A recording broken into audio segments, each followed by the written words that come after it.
దీంట్లో ఒక విషయం ఉంది. మన భారతీయ సంస్కృతిలో ఒక విషయం ఏం చెప్తారంటే ప్రేయస్సు శ్రేయస్సు. ప్రేయస్సు అంటే నాకు ఏది ఇష్టమో అది ప్రేయస్సు. శ్రేయస్సు అంటే నాకు ఏది మంచో, నాకు ఏది శ్రేయస్కరమో దాన్ని శ్రేయస్సు అంటారు. నాకు ఇష్టమైనవన్నీ నాకు మంచి కాకపోవచ్చు కదా. కాబట్టి ఏంటంటే మనకి ఏది మంచో అది చేయడం మంచిదని చెప్పేసి మన సంస్కృతి మనల్ని గైడ్ చేస్తుంది.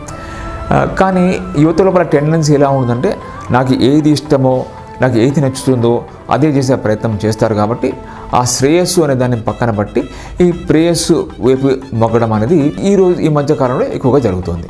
యువతలో ముఖ్యంగా ఆ వయస్సులో పుట్టే హార్మోన్స్ ప్రభావం వల్ల చాలా రకరకాల కోరికలు ఉత్పన్నమవడం, దాంతోపాటు పియర్ ప్రెషర్ ఒకటి, అంటే చుట్టుపక్కల వాళ్ళందరూ కూడా లైఫ్ని చాలా ఎంజాయ్ చేస్తున్నారు, వాళ్ళు అనుకునే విధంగా బాయ్ ఫ్రెండ్స్ అని గర్ల్ ఫ్రెండ్స్ అని నచ్చిన విధంగా ఉంటున్నారు అని ఆ ఒత్తిడి ప్రతి వాళ్ళ మీద పడి మేము కూడా ఆ విధంగా లేకపోతే మేము వెనకబడిపోతామనే భావన, ఇది ఒక పియర్ ప్రెషర్ కూడా ఒత్తిడి చాలా మంది యువత మీద కూడా ఉంటుంది ఇవాళ రేపు.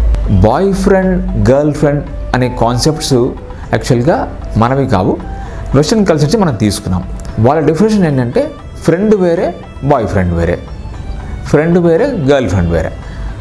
బాయ్ ఫ్రెండ్ అంటే ఏంటంటే బాయ్ ఫ్రెండ్ గర్ల్ ఫ్రెండ్స్ అంటే మామూలు ఫ్రెండ్షిప్ కన్నా ఇంకా మరింత సన్నిహితంగా శారీరకంగా కూడా దగ్గర అవుతారట వాళ్ళు, అటువంటి సంబంధం ఏర్పరచుకుంటారు. వాళ్ళకి వాళ్ళు బాయ్ ఫ్రెండ్స్ గర్ల్ ఫ్రెండ్స్ అని వాళ్ళు నామకరణం చేస్తారు.